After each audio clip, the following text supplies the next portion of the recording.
Thank you, everyone, for coming, especially under all of these conditions. And especially thank you to Christine for stepping up and doing this amid 10 inches of snow.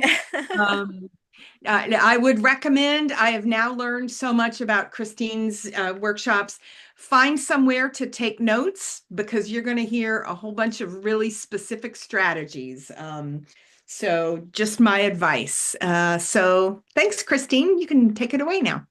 Sounds great.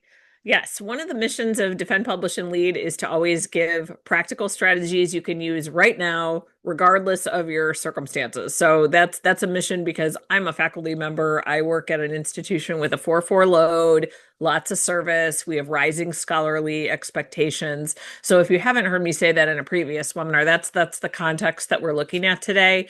That said, there is a way to look at your semester and make sure that you're mapping out your writing projects to the realities of this particular semester. So one of the models that we work on as a company is we don't assume all semesters are the same. You might have had a class last semester that took all your time for grading, but you might have also then had this lovely, Friday afternoon space. But this semester, now you have a Monday, Wednesday, Friday class, and your schedule's all different. We usually don't have the same set of circumstances or even the same time blocks available semester to semester. And even if we do, the students aren't the same. They're never the same. So, they might have some of the same challenges, but sometimes you get really lucky with a class that needs maybe a little less hand holding. And then other semesters you have to do quite a bit. So just understanding that as our context today, what we're going to look at is how can we look at our semester as it's going along right now? It's not too late. It can be saved because sometimes people are like, it's the end of January. I don't know what to do. It can be saved. And we're going to look at a lot of strategies to just see what can be tweaked to make more room for your writing. And one of the other things I like about this one in particular is it's never too late to start fresh. So if this is not going the way that you had hoped it would go, you still have plenty of time to make some things over. So that's what we're going to look at. All right. So to start out, I would love to hear just about some pressures. I've heard about this in other workshops, but I know we have a different mix of people. Some people are possibly the same, but I would love to hear just what are some things that are just really squeezing on your workload that are affecting this particular semester. So let me move everybody's face so you can read the words there. Okay. So what are just things you're noticing about this semester that's new? It could be a deadline. It could be a class that's taking all your time. It could be that you really dislike your fragmented schedule on Tuesdays. Like whatever it is, you can drop it in the chat. You can unmute and throw it out there. I'll let Nancy call on people because I probably can't see everybody's window, but just anything this semester that's new.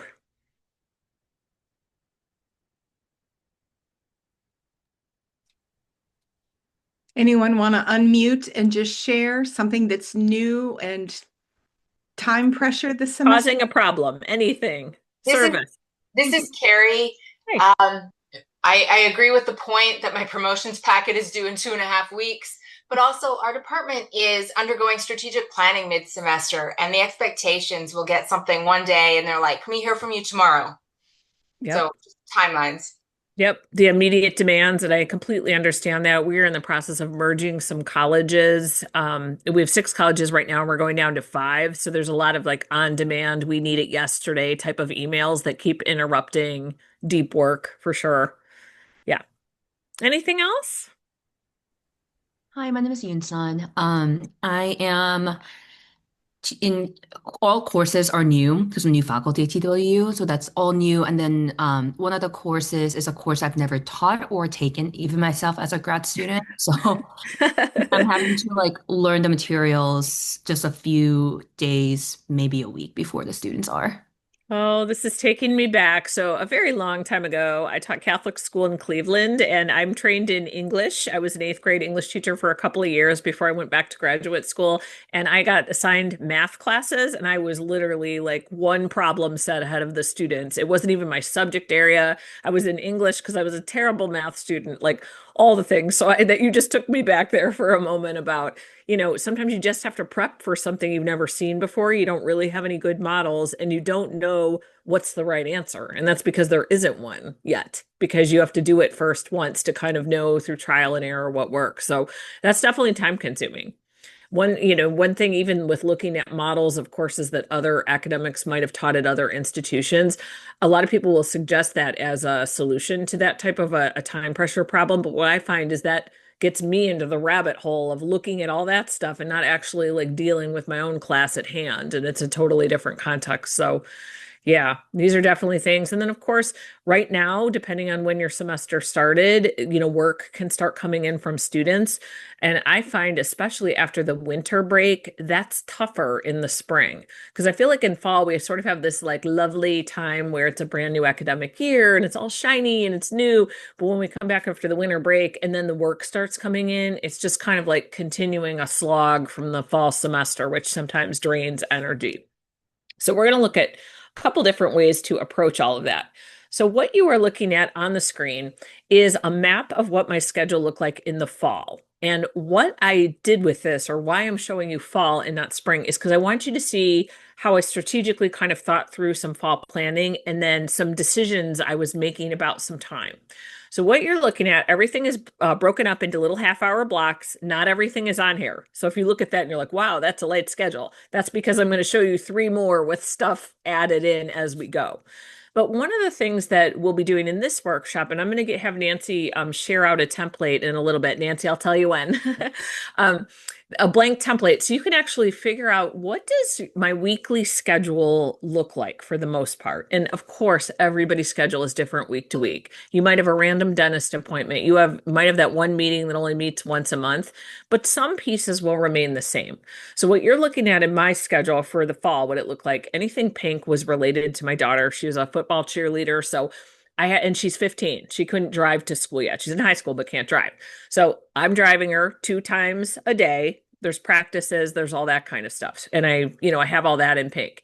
My classes, I have, at the time when I was teaching this, I have a 4-4 load, but I have release time for 2 administrative obligations. So I had one class Tuesday and Thursday, and I had one class Tuesday night. And then everything gray were all my administrative obligations that kind of took up what a class would take up. I also put in a little time for grading, partially because I like to link, and this is something for you to think about, I like to link grading for really time-intensive classes kind of close to the class in the actual schedule. So you'll see this English 106 is a first-year writing course. I took a little break after teaching the class, and then I immediately went to start grading. And I found for me that hooking those 2 activities together, and this is something to think about as we go through, was really useful. So I put that in there. Other stuff in there when I prep for classes. I mentioned this in previous workshops, but I like to do it Sunday, kind of starting around 1 o'clock, and I just do it all Sunday afternoon until I'm finished. So that's where all my prepping is going in. Those blue blocks of grading certainly are not the only grading things I'm doing, but at least for that one class, because it was a time-intensive writing class, I wanted a nice scheduled block in there.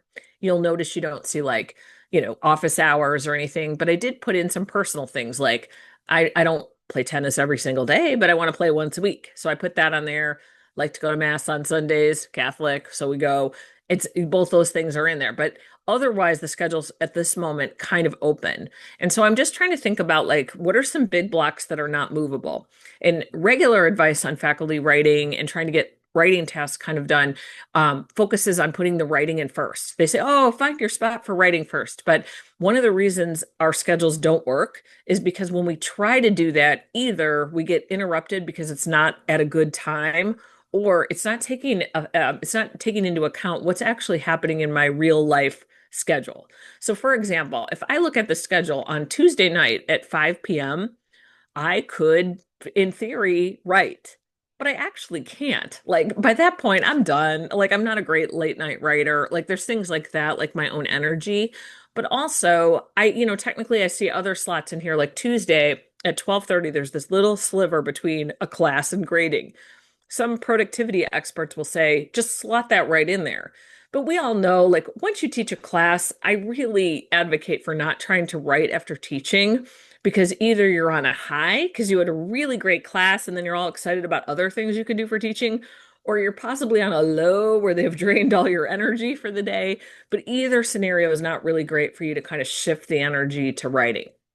So I kind of put in things that are just non-negotiable, things I want to do, just some realities of my life, like the driving.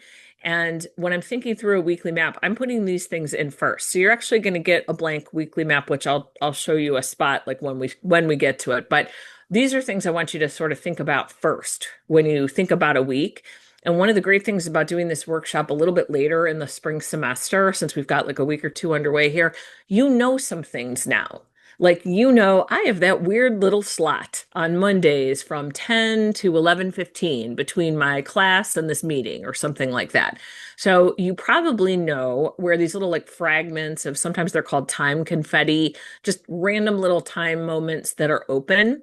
You'll see some of these on my schedule, and you'll see they'll kind of maintain as I throw a couple things through, and then we'll talk about how that can help you. But as a recap for what we just looked at, you have to think about what has to fit in your schedule this particular semester. Well, not all semesters are the same. So some administration or service might be ramping up. You might have a deadline for a writing project, so you need to add more time. Just child obligations could be different. You're commuting. I have to now add more time in for commuting because of the weather. So even things like that are really I think really important. Yes, I saw a comment in here about something being due in 2.5 weeks, to have that promotions packet. Like that's something going on this semester, but it's only going to affect the first 2.53 weeks, right? Or 3 weeks. And then after that, it's not really a thing. So the other thing you could think about when you're trying to decide, like, what does the rhythm of my week look like? Some faculty I work with will revisit this every month because things kind of move around a little bit. Maybe you have children and they're in an activity and then that activity drops off. Or maybe you have elderly parents staying with you, but now they're going to be off on their own, or whatever those extra things are. I have one faculty member that trains for marathons. So as soon as the weather gets nicer, there's like a more intense training schedule. So then more of that time's like eaten up in the morning and in evenings for writing. So it doesn't matter what the things are. It just means what are some of the realities of what has to fit into your schedule for this semester. So Nancy, if you want to share that time map, we're going to look at how I'm making decisions about where to put writing in and how to balance all the things. And the weekly map that I'm giving you is an Excel document. You can open it in Google Sheets or whatever you want. And the nice thing about it is that you can put in your activities, you can color code just like I did. You're welcome to work along with me as we look at some of the other things that we're doing in here. I would recommend, if you know that some things are already blocked out, like your teaching and all that, if you want to, you can even put some of those things in later, or if you're thinking of them now, they can go in now. But what we're going to look at going forward through the rest of this workshop is to do some of that strategic thinking about, I've got all these blocks that I can't move. I only have a certain number of hours per week. How the heck am I going to do any writing, but also what writing projects map out well with this semester? Because we know that most academics have a lot of writing projects. You might have, a half-stalled article. You might have a conference presentation in 3 weeks. You might have an article you're working on with collaborators. We kind of have all of that mixing in our heads. But when we look at this weekly map, we know that those writing projects are built little half hour by half hour by half hour of you putting in the work to do some of them. So we're going to figure all that out together for the rest of the workshop today. So a couple other things I added in here. Once I put in things like my non-negotiables, like I got a carpool, I've got to go to football. Now I'm in winter, so now I go to basketball, but last semester it was football. Once I put some of those things in, I did add in, if you see a purple block up there for life management, that's an hour and a half. One of the things about this is that many academics get very frustrated because their writing time gets sacrificed to life management types of tasks. And this is partially because we have more flexible schedules usually. So we're the ones, going to the car dealership to get something repaired, or we have to do the returns, or one time I had to track down my daughter's social security card. So that's only open Monday through Friday. So stuff like that. And what I have found that has worked a lot better for me is just to acknowledge that every week I probably have something that's a life management task. Calling the dentist, trying to sort out what's going on with our electric bill, like whatever the things are. And so what I ended up doing was I did this a couple semesters ago, but I put in a block of about an hour and a half every week just to handle life management. Sometimes I use it, sometimes I don't. but having it there has been great because the other thing that I do with it, which doesn't always work, but I do try to schedule, if I can, like a lot of appointments on Tuesday mornings. Got to go to the eye doctor. Can I get it in that life management slot up there? Great. And that has really helped with some other things because sometimes we're at work and we're trying to do home tasks. Sometimes we're at home and we're trying to do work tasks. A lot of times I'll say that can just wait until Tuesday at 9. I will deal with it then. And that helps with some of that mental baggage that sometimes interrupts our writing sessions. So it doesn't seem like a big thing, but it actually turns out to be a really productive strategy. Another thing you'll see that's new on this from the last time you looked was a weekly planning meeting at 9 a.m. on Fridays. One thing that I think would be really helpful if you are maxed out the semester, you're burned out, heavy teaching load, trying to do all that service, figuring out whatever's going on with assessment and all those email demands on you. I know because that same thing is happening to me. Like even today, I got 5 emails asking for something, even though we're closed, like still 5 emails. One thing that has really helped for me is to take an hour a week, when sometimes I don't use the whole hour, but I like to have the hour to actually look ahead at the next week and do some troubleshooting. I discover things like, oh, I'm collecting papers on Thursday in that one class, or I have one meeting on top of another one, or I might have messed up who's picking up a kid while I'm giving a talk somewhere. I like to catch those things early because otherwise, this is all that mental baggage that's hanging around in our heads in addition to the schedule. And a lot of that troubleshooting on Friday goes a long way in just keeping the next week rolling smoothly. So sometimes I need a whole hour to sort out logistics. Sometimes I only need a half an hour, but I'm always glad I have it. And at least on Fridays, and this is something I work with a lot of academics on, especially ones that are burned out. They feel guilty taking time to like plan when they feel like they should be working.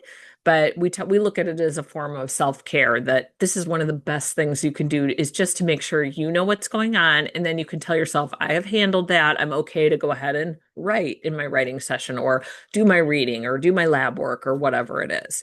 So these are just some other things that are added in here before we even get to the writing. So you probably have caught on to this already. We haven't even gotten to writing. So we will, and I'll take some questions about that.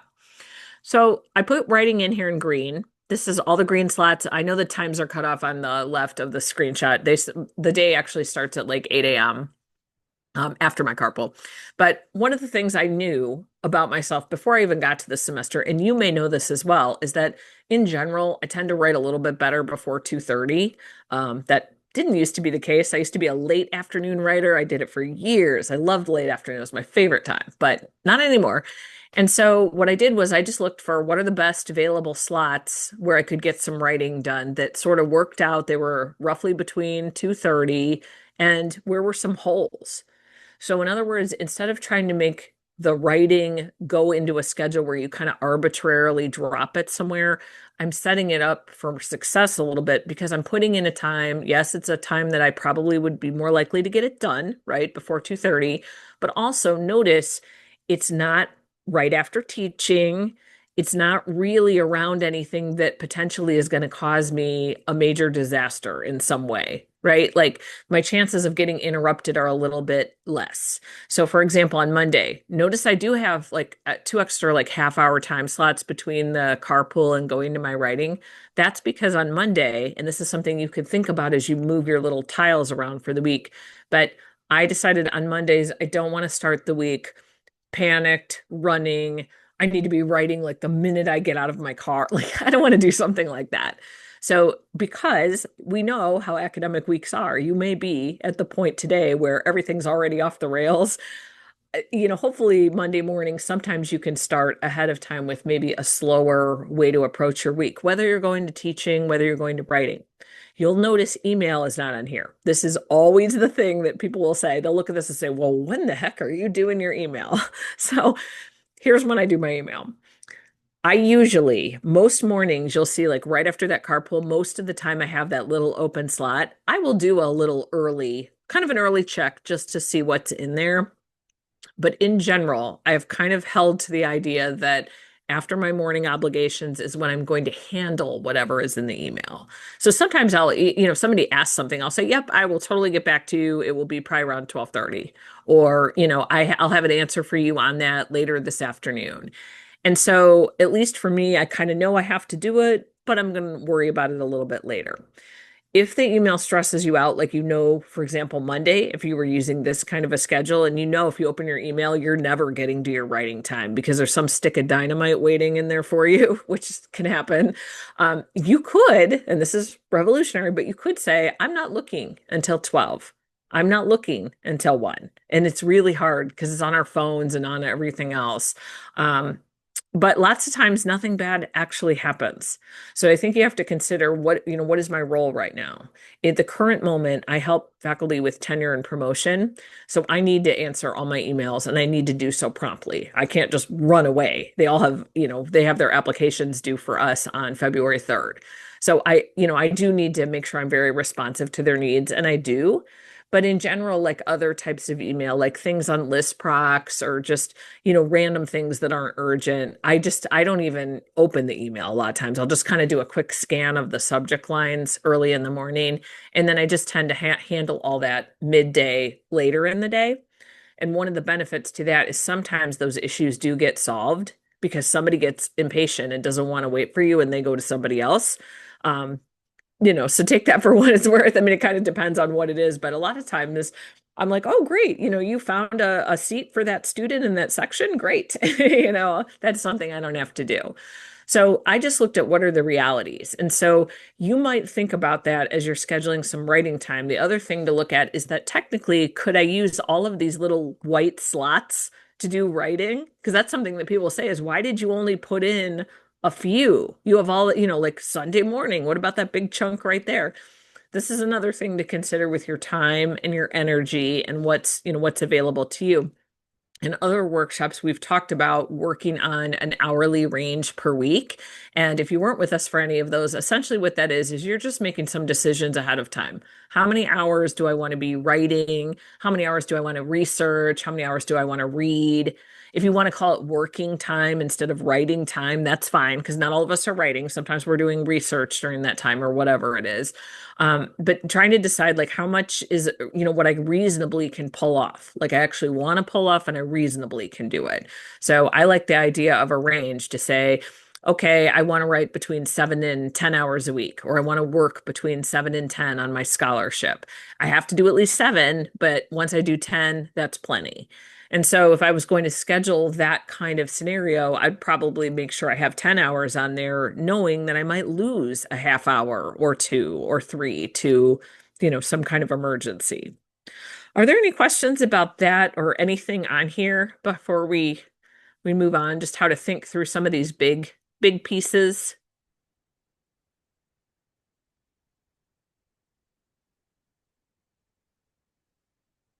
Yours might look totally different, and you'll have a chance to build your own in a minute. I'm going to give you some things to think about, and we're going to look at a few other things to help you strategize how to pull off the spring. But just any logistical things, like when are you doing X?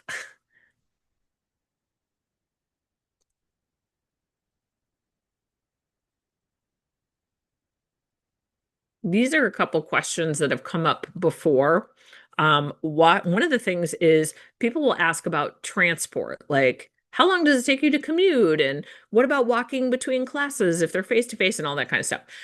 So I live relatively close to my campus. I'm probably less than 15 minutes away on, good weather days. On a day like today, it could take me 30 minutes with the snow and all that.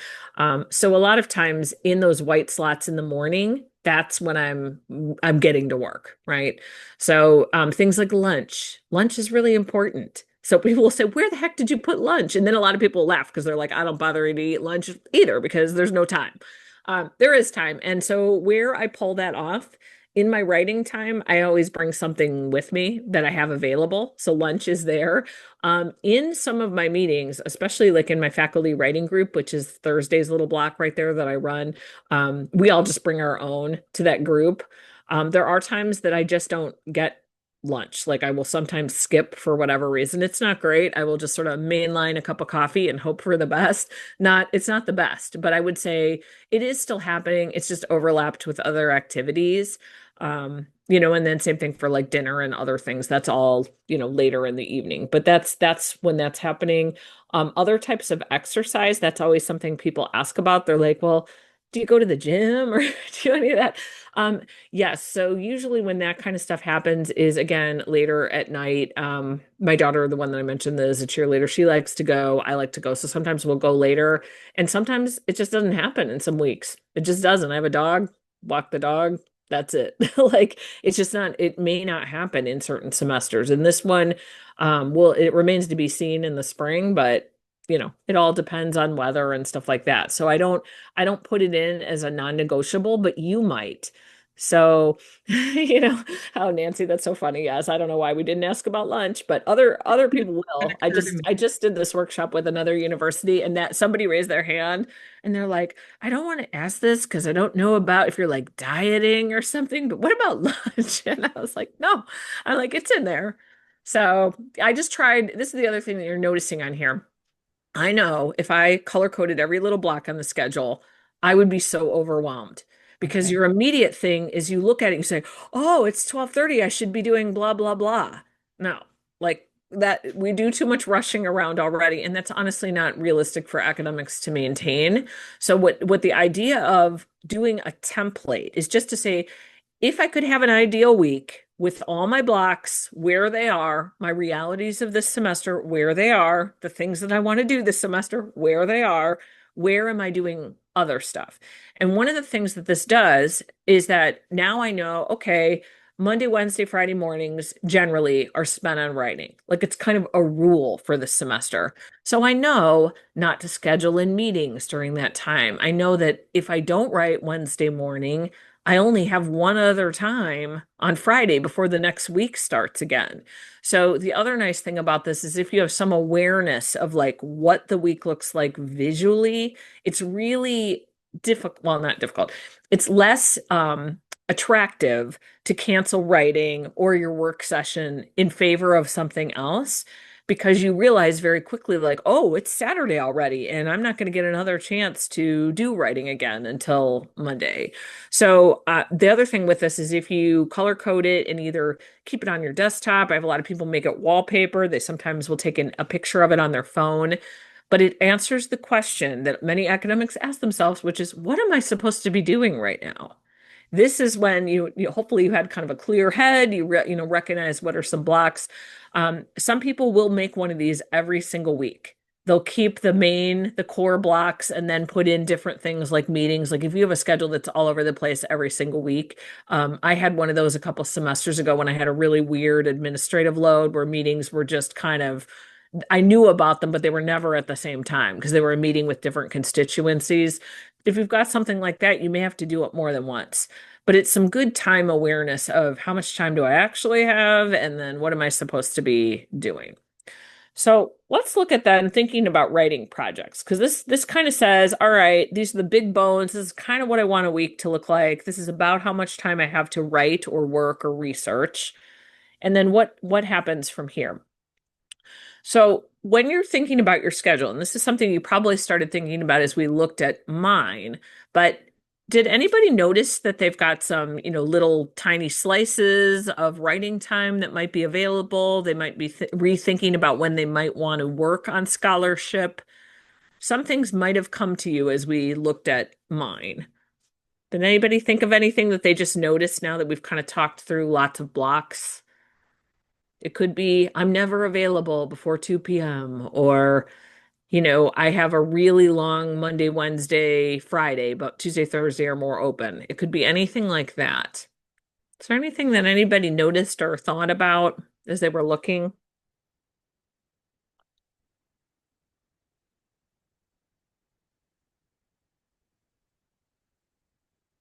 Oh, this is a good one. Okay.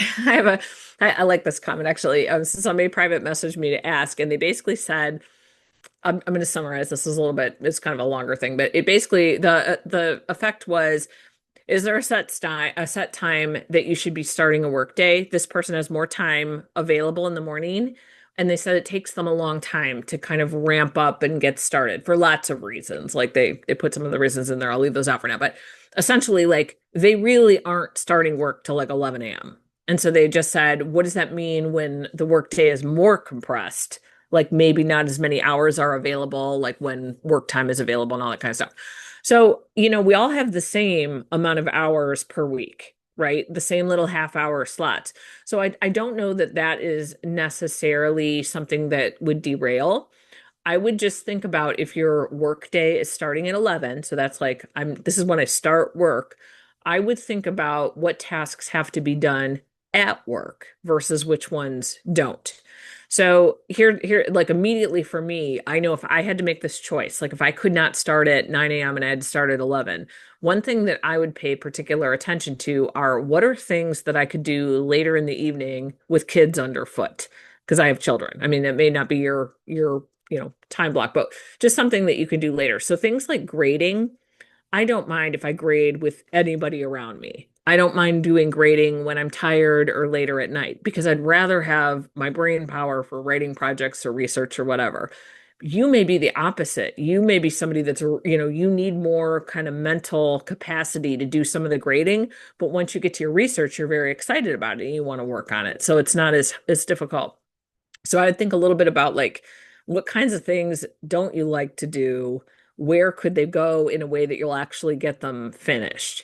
And I would try to not give up any good times that you have that you are less likely to be interrupted for things like checking email, prepping for class, etc. Because those kind of tasks like preparing for a class, we all know that we have to go to class. Like it's not a surprise to any of us. And usually that work is going to get finished because you have that immediate deadline. So for tomorrow, for example, I know they just canceled our classes. I have a once a week graduate seminar on Tuesday nights. They just canceled all our classes for tomorrow. So I know now I need to prepare for that class. But one of the things that I'm going to think about is technically, because we don't even have work tomorrow, I could take all day to prepare for that class and make like, even though we're not going to meet, but make some like out of class assignment for them. But I'm not going to do that. I'm going to make sure that I just say, hey, I'm going to give this 30 minutes to make some class preparation. And then I'm going to go on and get some of my other work done because I actually have the gift of not having to go to meetings or anything else tomorrow. So thinking about your schedule, you might also look at things that, because this is part of this comment by this one person, but the other thing that they said is that they find doing too many tasks in a row very tiring. That's true. Like you cannot overlook that you may not be able to go bam, check email, bam, teaching prep, go to your class, maybe shove in some lunch, then go to that assessment meeting. That is the way that a lot of academic schedules are right now, which is not great. But, if you're recognizing that like my energy cannot hold through all those activities on top of each other, this means you're going to need more of those little white tiles to just have some time to like back up from some of those things. So I know one thing when my schedule starts getting like that, one thing that I will do on purpose is sometimes if it's really busy, I will just walk outside my office door in the winter in Ohio in a coat, but I will go outside and just look at the clouds for like 2 minutes to just not be doing anything. So when we're talking about thinking about rhythms of how to match projects to the semester before you ever get there, it's more about when are you getting into a rhythm of getting that kind of writing done. And certainly for a spring semester, it's different than it was in the fall. So your rhythm could be different. So what you're trying to identify now by looking at that blank schedule is sort of what does my rhythm of my week generally look like? Where is the best time to put that working time in? So I'm calling it writing time here. For many of us, it is. For some of you, it might be a mix of research and writing. Like I need to interview some of my participants and code those interviews, and then I need to write about it, or I need to be in my lab. You may need to do some scholarly reading during that time. And maybe that reading goes there, but maybe you have a separate reading time. So for me, the other thing that doesn't show on my schedule is that in my carpool in the afternoon, I have to get there so early that I always bring along a scholarly article with me and I park my car and then I read the article. So I've gotten so many scholarly articles read that way because I'm sort of trapped. I can't do anything else. And it's not a problem if I have to like move my car forward. I could just be like, oh, okay, we're all moving and then move my car up. So you might even look at what activities allow for some overlap. So when you're mapping time or projects to your time available, there's a couple things to keep in mind. So your goal, you've got this blank map. You can do it with me, with us now. You can work on it on your own as you look at things. But when you're thinking about mapping projects to those writing times, again, totally important to leave some margin, which is just those little white spots where you don't have to do anything. It also recognizes if we're looking at the spring, there's no way that anybody is writing 2 books, doing 4 conference presentations, conducting 56 interviews. Like you're not doing all the projects at one time. It's just not happening. And so what you want to think through is what projects actually fit your semester. So I have talked about this before. I've done it on my podcast, but it's also in a book I'm doing on writing project management. And essentially, I say at any given time, we have a writing project mix of the different types of projects we want to do. So it could be, you might have one that you absolutely have to complete this semester. So we just talked about the reviews that are due in 2.5 weeks, like that application has to be done. You might have something new that you just need to start it, or an obligation project, which is something like you promised you were going to do that book chapter for somebody and you still haven't done it. There's dream projects. You might have something that's a project that will not get finished this semester, but you've got to make some progress. Anything short term, like a conference, anything collaborative, where maybe you're working with not just one person, so you have to take into account their schedules and all that. And of course, my favorite, the yucky project that you just hate, but you've got to get it, finished. So it could be one like, for example, like a project you just keep putting off for whatever reason. So these are all different types of projects that could be going at any given time, but we're not working on all of them in the semester. And I think that's the other thing that I like thinking of the semester as a unit, because sometimes academics get in a panic where they are like, well, I have to do all these things. But when we think about time, it's not realistic to pull them all off in the same semester. So considering what will really fit into that bucket will be a good idea. So what we're looking at right now, I put all my projects in something called Asana. It's a project management software. I just use a free version. And I'm showing you this to say, this is a list of a whole bunch of projects I could potentially be doing. I am not working on all of these this semester. Some of them are completed. They have the little green check mark, but some of them, like the little blue light bulbs, those are just random ideas. One's a green light bulb. I don't know. I usually make them all blue, but I give them all icons so I kind of know what's happening. Some things are presentations. Some things are collaborative, where I have dual people. I kind of know at any given time, and this is not for this workshop, but just something to think about for the future, is somewhere you probably have hopefully a list or at least a sense of what are all the things that are in my scholarly pipeline, from an idea to a finished thing or something that's owed to somebody.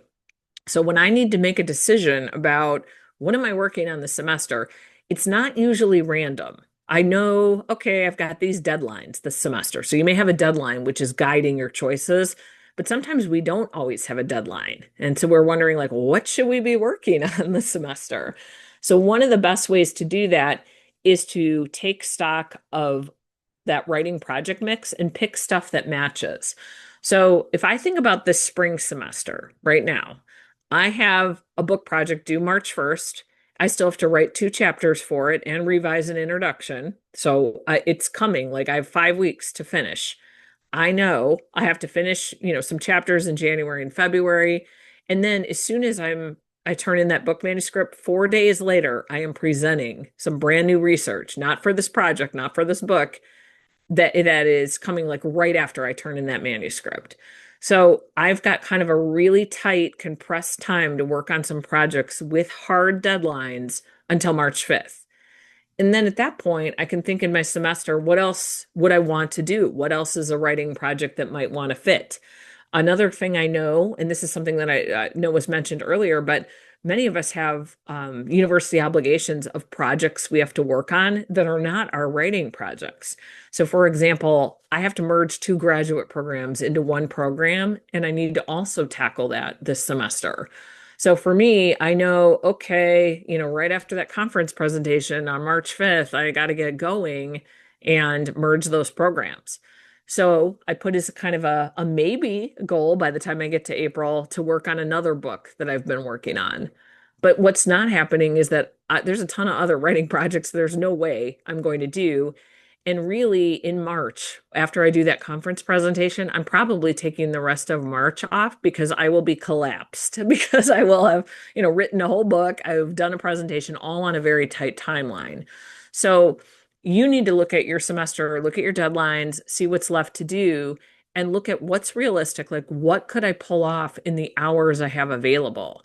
So, one of the hard things about mapping projects to your semester is sometimes faculty get upset because they look and they say, oh, well, I only have 8 hours a week and we're already in the, 13th week of class. And if we do the math, that's not very many hours to get all these projects done.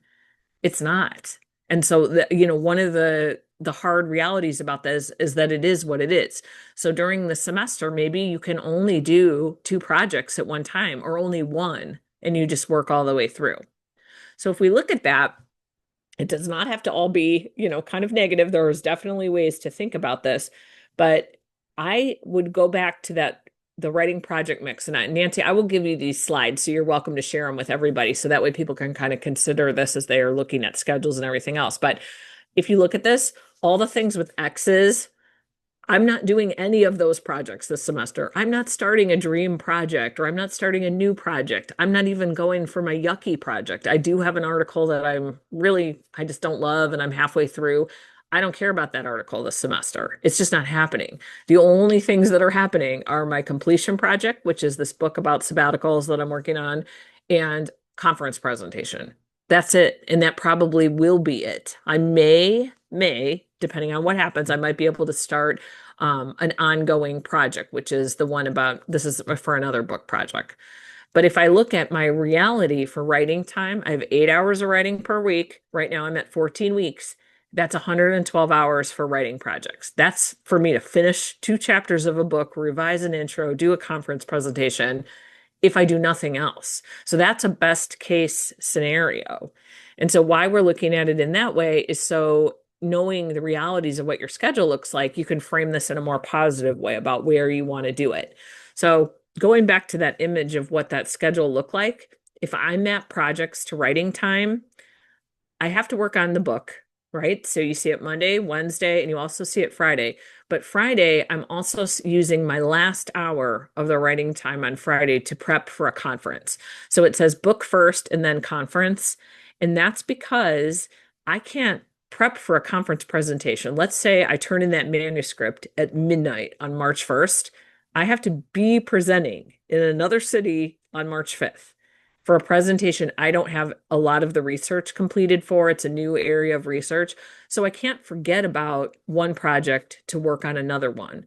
And so this is one of the reasons why it's helpful to figure out whatever your semester rhythm is and where you're going to put writing and all your other projects, because it's not just having the time set up, but it's also thinking about where are those projects going in those time slots. In some semesters, projects will drop off a little bit more neatly, and this may be the case for you. You might have something due February 15th, and then you have something else due March 30th, and something else due April 15th. You might be able to work on one project at a time very systematically until you've completed it. But most of the time, academics are working on more than one project at a time. And so, yes, I probably could not do anything with that conference and then try to pull off like 48 to 72 hours of prepping really quickly for a conference, but that presentation isn't going to be very good, especially not in a new area of research. So this is the other thing to think about. You could decide that there's certain days you work on certain projects. If you're juggling a lot, or if you're with one project that burns you out, because for example, textbook authors, if anybody's working on a textbook, I find with textbook authors, they get burned out really, really quickly, and they have to batch out some of the tasks. Maybe they're only going to work on the textbook once a week because it's very tedious. It's very time-consuming sort of work. You could also decide, hey, one of these days is more of a research day. One of these days is more of like reading drafts day. You could change up what you do in those writing times, because just saying that's my writing time or my working time, we all know what happens in a busy week. Sometimes you'll show up and get there and you'll say, I have no idea even now what I'm supposed to be doing. So when I look at this, I will also think through, and this is partially why I have that weekly planning meeting in there. I will also think through, what do I want to do with my writing projects in the next week? That's part of that weekly planning meeting. It's not just catching potential fires or anything like that, but it's also saying, okay, next week is a really heavy grading week. Is it realistic that I'm going to make a whole index for my book? Probably not. Like, I probably am not going to be able to do that. So you can also identify maybe some tasks with your projects that are a little bit easier to do, and even put those in weeks that are really heavy with like grading or prep or just heavy administration. Are there any questions about that or comments about things that you see about how that might work out for you?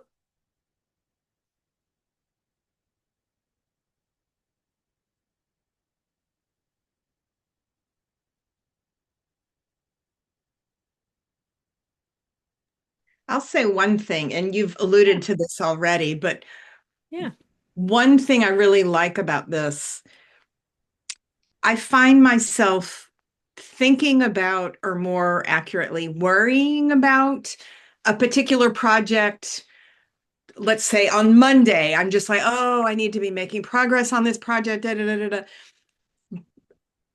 And part of that is, when am I going to be making progress on this project? But if I know that I have time on Wednesday morning, then Monday, when my brain starts doing that thing, Yeah. I can say, I can trust that I'm going to work on this on Wednesday morning, and maybe cut off some of that worrying. Yeah, at least for me, that's a big part of the managing multiple writing projects, is that not actually doing the work, but worrying about doing the work.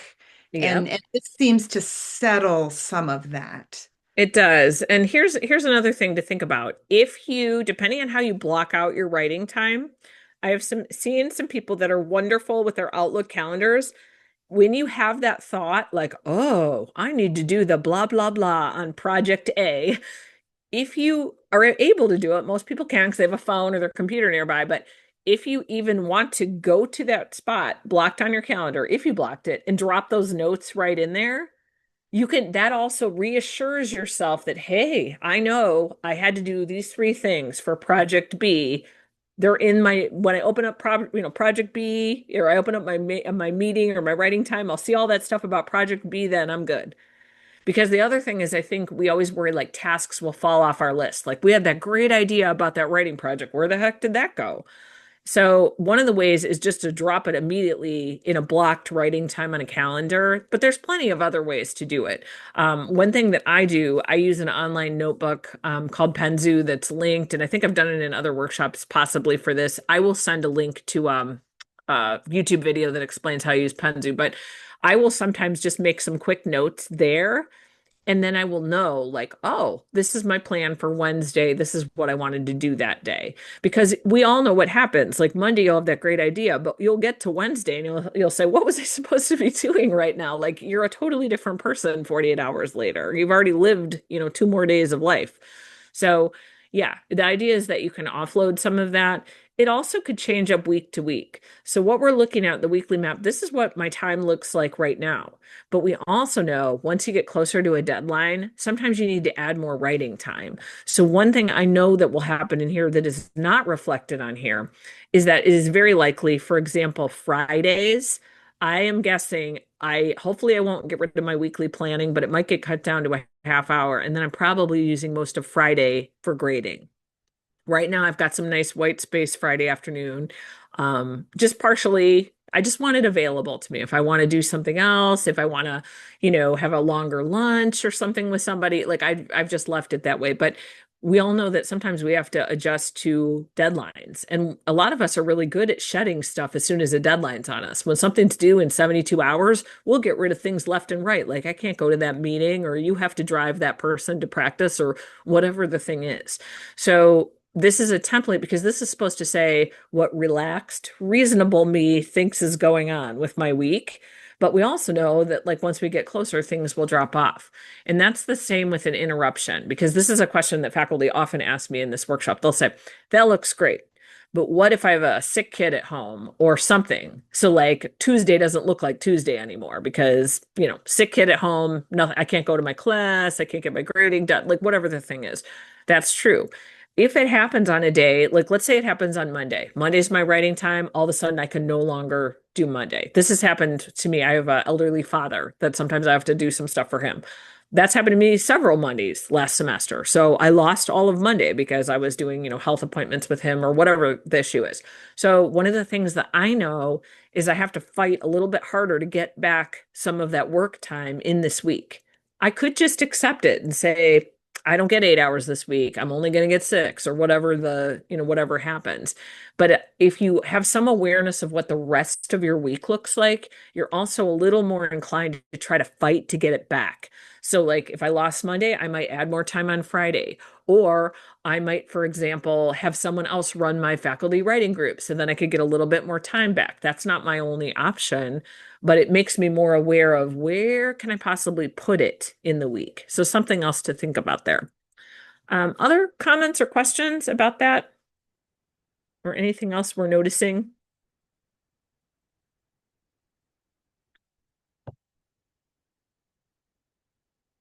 One common thing you might think about is where you put your working time, your writing time, research time, reading time. You could put them all together in a clump. You could break them up. Maybe you're okay reading later in the afternoon, but you don't want to write later in the afternoon.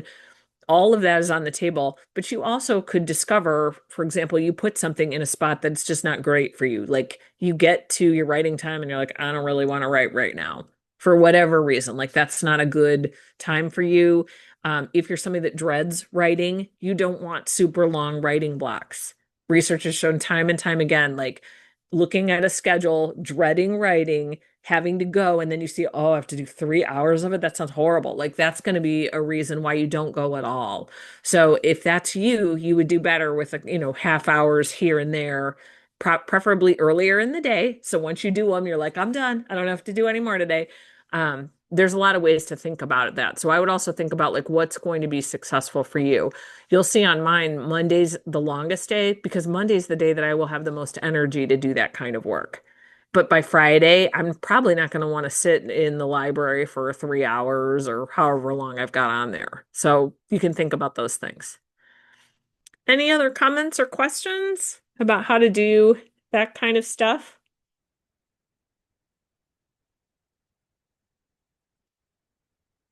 All right. Here's some homework for everybody. Yay. So you have this weekly map. And so what you want to do is you want to fill it out. You'll get these slides. So I will send them to Nancy right away. You can see how I did it. Because if you forget some of the categories I had, you can make your own categories. Like I've seen maps, because this is something that we see a lot of. I've seen maps where people block out time to pay their bills or to walk their dog or to go to the gym every day, whatever you want. It doesn't matter. These are your time slots to use. But figure out some time that's your working time. What projects are you working on? Map them in the time that is available. And then if you want, as part of this workshop, you can actually email me your map and get some feedback from me. And I will ask you some questions. You can say, hey, these are some things I'm struggling with. Take a look at my map. What do you think? I'm more than happy to look at your maps individually and say, hey, this looks great. What about this slot between 11 and 11:30? Could you do X, Y, Z? Like, feel free to email me your map and say, these are some projects I'm really trying to get finished. These are things I'm struggling with. Like, this is definitely a resource for you to use. And this is also some invisible labor that we do this all the time, but nobody like tells us if we're doing a good job or like, do you have a workable schedule? And time management is one of our areas. Writing project management is one of our areas. So I'd encourage you to take advantage of it. There's nothing you have to do. You just email me a template, say, hey, these are some things I'm worried about. It's just a follow-up from this workshop. But that also would be a way, if you're thinking of putting off this task of making a weekly map, that's a way to make sure that you do a weekly map. It's so worth your while. It's eye-opening, even if you don't want to do it, because you realize a whole bunch of things like, I don't have any time. I can't write for more than 30 minutes without something interrupting. That's okay. Then let's think about strategies for this semester that work with 30 minutes. So that's some homework for you. And any final questions as we get to the end of our time together today? All right. I will put up some last resources. just so you know, you can definitely make a map with us if you want to. If you don't want to just email it to me and you actually want to draw it out and think about it, you can also do a map with us free. Just email me and say, hey, can I make my map with you? We'll jump on a Zoom, do it together. And that way we can kind of think through all the blocks that have to go in there. So that's a resource for you. We do have a weekly podcast. You can check it out. And then I know that your institution also subscribes to Tuesday Toolbox. So if you haven't checked those out, those are weekly writing lessons. So you're able to check out some different strategies for writing, because that's a way to think through when you have writing time and you don't know what to do. You can always watch one of those small videos to get some ideas. That's what they're there for. Let's see. I'm looking at comments. A couple of people dropped some things in for me. Oh, you're welcome. You're welcome. Same person that gave me the private message before. This is another follow-up from them, but they just said, is it okay to just take blocks off to make it look more open on your schedule? Absolutely. If you get overwhelmed, I would just put in the things you have to be at. Everything else is on the table. Yeah. You're welcome. Thanks, everybody. That's great comments. Thank you. Thanks, Christine. Thanks, You're everyone, for coming.